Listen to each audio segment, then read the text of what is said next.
Thousands of years ago, the Jedi had another civil war that split the Order.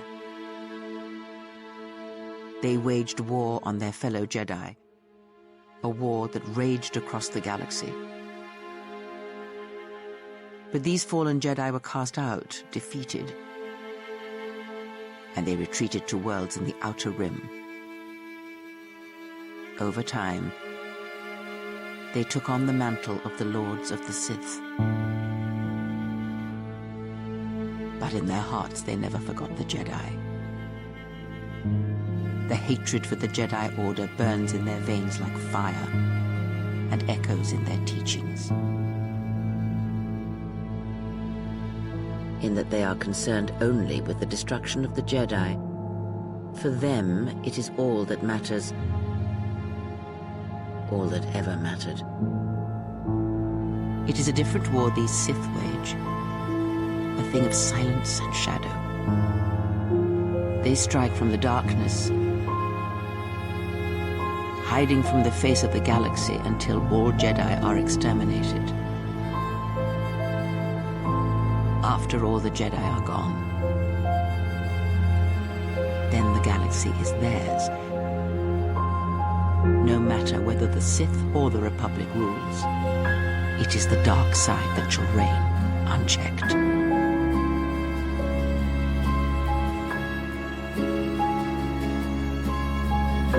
Fellow Sith, citizens of the Empire, children of Sith and warriors everywhere, I declare a new empire, open to all who long for conquest, freedom from inhibition, and the right to follow their passions. Cast aside your titles and let me lead you to victory. I've seen human nature at its core. And there is no light there.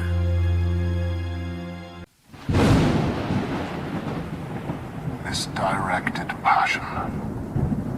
Such a waste.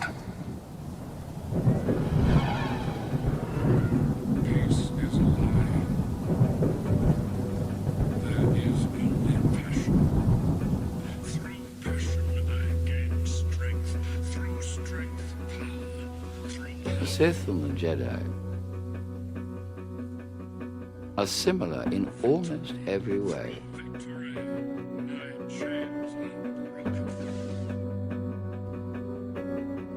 Including their quest for greater power. The Sith rely on their passion for their strength. They think inwards, only about themselves. And the Jedi don't. You stand there because I allow it. Because I do not fear. From our womb bleeds our memories, our names, our ambitions. We tasted oblivion and it drowns us. So many glory days that slipped away from us. So much history.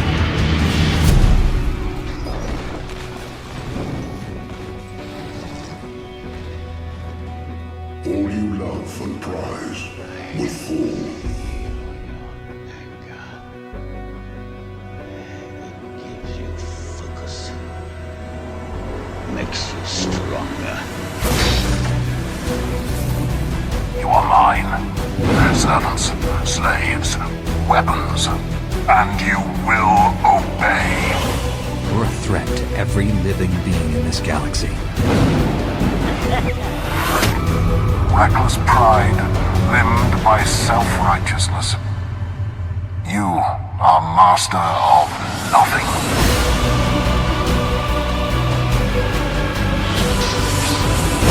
There is no justice. There is only revenge.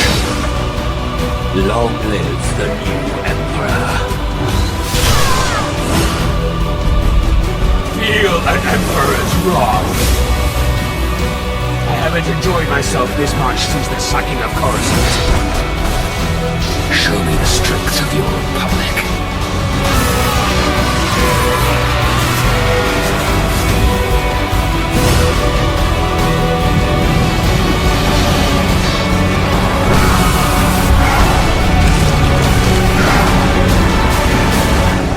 Everything dies with me.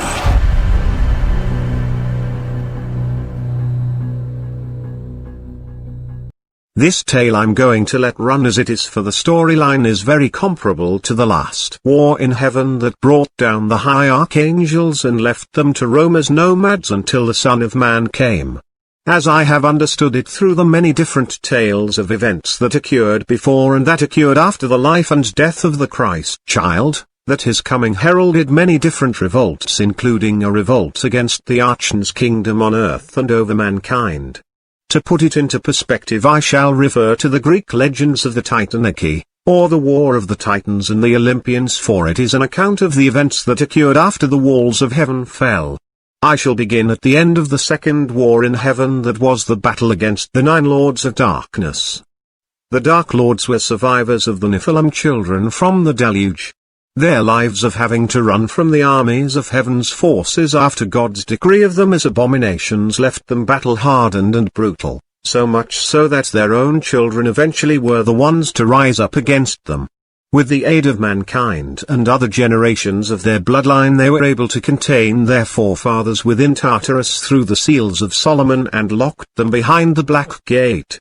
The 9 Dark Lords and their allies were summarized as single description: chaos, because the aftermath of Second War left them with post-traumatic angelic stress disorder.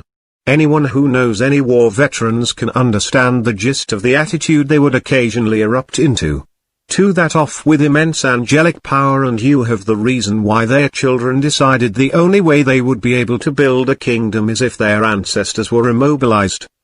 The 9 Lords of Darkness were Samjazel, Gushaniel, Raziel, Chunkniel, Azazel, Samael, Sequiel, Ananiel and Azrael. There were more as the war progressed, and it began just prior to the flood, when they were children still, but later as they grew older they returned with the spirits of those who had died in the flood that had been resurrected through their power to rise up against heaven. This is the moment when the first demons began to appear. Their Nephilim brethren who died in the deluge became twisted, nightmarish creatures that can be compared to H.P. Lovecraft's Cthulhu mythos tales. The Nephilim children were not bound by the laws of death as mortals are because of their heritage. Just as any angel would, upon their death, they transcended into another form. But because of their human heritage, that transcendence became mixed with emotions, such as hate and vengeance. This is what twisted them into becoming the nightmare legends of the demons. Those skilled in warfare and combat were placed upon the front lines as demonic warlords such as Asmodee, Belial, Bel and other more notorious names known in demonology. As I understand it, the 72 names of the Seals of Solomon were those demon warlords from that war. I could try and conjure each one to get their account of what happened in detail, but let's just say my intuition says that it would be a costly error despite my entitlements and such. These warlords are reputed to have no concern for such things, and from my experience with other war veterans, especially them being ones of angelic power, would not be pretty and I'd have my hands full. Even though we now have discovered the truth behind this tale and the reason why God was waiting to hand down his final judgment upon those involved in that whole scenario. He knew that the source responsible was not in that era, and they all would have to wait until those involved behind the scenes were revealed further in time, and the wait was only because it involved so many aspects within creation that they would have to wait until the right time for that judgment to be passed down. Which explains who the spirits of the martyrs are beneath the throne of God in Revelations, who cry out to him how much longer until justice for our deaths will come. But back to the story. For now I only know of a few tales that occurred, such as the battle between the Archangel Raphael and the son of Azazel, Azrael. That they did battle in what is now called the Lands of Superstition Mountain, in Colorado. that this battle stretched from all the way down into the Southern California, the Badlands Desert, and ended at the bottom of a ravine in the Grand Canyon, where Apil impaled Azrael upon a sharp rock in a cavern down there and then caved the cavern in on Azrael, trapping him down there. It is said that Azazel was so furious he encamped outside the gates of heaven for 3 months and flung the souls of the dead at the gates, trying to break them down day in and day out until the realm of the dead had none left to give. It was then that Raphael made his move against Azazel. He used the blood of his son to curse Azazel and all who followed him to become scorched by the sunlight, and drove him and his legions into the darkness of the night. It was either at this time or soon after that Samael and Azazel fell in battle at the hands of Archangel Michael, and Azazel was enchained upon the top of Mount Arafat, and I believe it states that Samael was destroyed by the flaming sword of Michael. It was most likely that during this assault, driven by Azrael's death and Azazel's fury, that the second war erupted, most likely a war that lasted for 3 months until Samael and Azazel's defeat, which scattered the remaining lords of darkness. The next phase of this war goes from the Titanaki to the battles of Maratuk and the appearance of the Nephilim children's secret weapon, the Leviathan, or in the tale of Maratuk as it is called, Tiamat. The shadow dragon of the Leviathan struck but was laid down and defeated by the Archangel Michael. Everyone thought it was Lucifer because of Abraxas' sacrifice that made the Leviathan possible. I put this together after tracing the memory of my fall back to its source to find out the name of the one in the memory. That is when I discovered that after Adam's death, the third Adam who ate from the fruit of the tree of life, that he became the rebellious angel Lucifer, who was the one present for the decisions to mate with the mortal women. He was the one who denounced his loyalty to heaven after learning of God's plan to flood the earth, and it was his resentment for these things that drove him to accept the plan of the children to become the life force that created the Leviathan. A majority of heaven's forces, however, went chasing after Azazel and Samael's forces that had embedded themselves in Mesopotamia and Babylonia as the gods of their culture. They spread their numbers thin so that they had to hunt them down one by one, totally unaware of the battle that came after they left with the Leviathan. Now we go into the tale of Pazuzu and the fall of the Sky Palace. It seems the records state that a great battle between the Leviathan and Michael ensued that destroyed heaven as it fell from skies to earth in the region over India at first, then into the sea near Africa, as Michael laid hold of the dragon, Tiamat, and bound it with the eternal chains. Many cultures recorded this event. Some called it Tiamat, some called it Abzu, some called it Apep. The basic story derived from these tales is that the warrior from the light who fell with the Sky Palace and survived was stuck here on earth because the bridge that led back to heaven was destroyed in the Leviathan's fall, which stranded the legions of angels that had been chasing the demon warlords, leading to the formation of the ancient druidic sages and the origin of their order. The clash between angels and demons raged throughout most of the Egyptian era, which heaven was losing badly until the coming of the Christ child that supplanted their defeat after his death, when God and the forces of heaven marched to the gates of hell to retrieve the Son of God. You see, at that time your afterlife was determined by your weight and worth paid when you died, a corruption placed by the demonic warlords. This allowed them to steal away the Spirit of Christ at first into hell until God, Michael and the rest of heaven showed up armed for war at the gates of hell, which can be found somewhere in the mountains of Syria now called the Gates of Alexander. These gates are where Maratuk defeated Tiamat. It is also where Raphael drove the forces of Azazel into. After the remnant forces of darkness were defeated and Jesus' spirit was freed from hell, he returned with those who were innocent and did not belong there and repaired the bridge back to heaven, for within Christ was the essence of his Father. So upon his death God returned to heaven, repairing the bridge. This was all a plan set in place by God long before this war had even begun. That is the gist of the tale I have uncovered so far, but I may try summoning the warlords since they seem to be randomly appearing in my life anyways. Also I might add that considering this is the end of days, and the final judgment is coming soon, then that would mean the ones who were responsible for this whole scenario are here among us somewhere, or at least the truth of who was involved is here in our ear, for they cannot hide from judgment, none can. So whoever you are out there, you should know, he is coming for you. I would say it's safe to say he already knows who you are. He is just waiting to expose you to the world so that the spirits of those who innocently died due to your schemes and those who still suffer, such as those of the Islamic faith whose traditions became warped into a religion of anguish to themselves and those around them, fueling many of the conflicts they have had over the centuries, or the Crusades which corrupted another culture into believing that killing in the name of God for material possessions was a justifiable and righteous cause. For those people's spirits to feel vindicated enough to finally rest in peace, your day must come, and on that day, as the saying goes, the devil will have his due. Think carefully on your choice. If you choose to fight, if you choose war, it is a path few turn from once the first steps are taken. It carries with it a terrible price.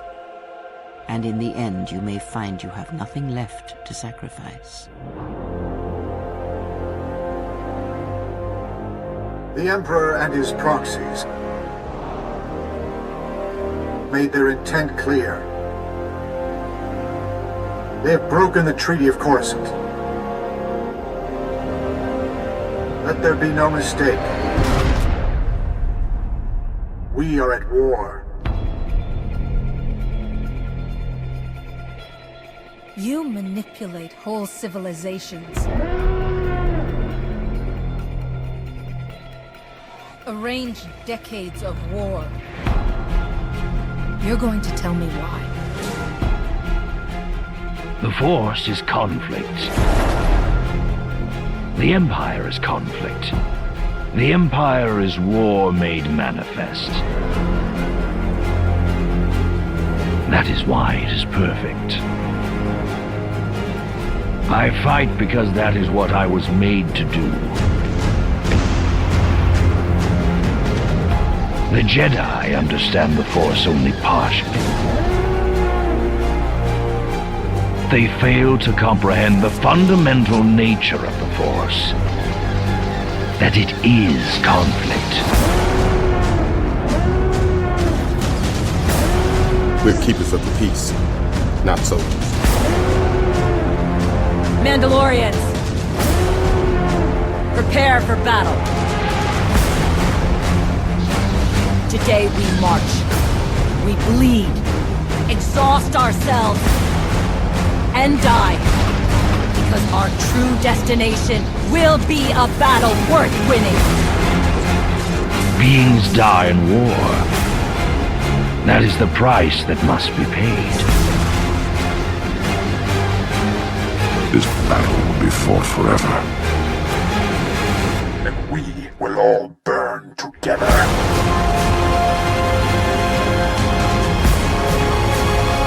Jesus Mandade!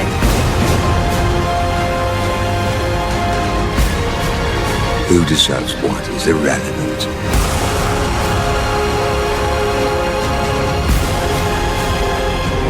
What matters is who has power. Because the survivors of the conflict come to understand the Force more deeply. Their understanding evolves. That is purpose enough.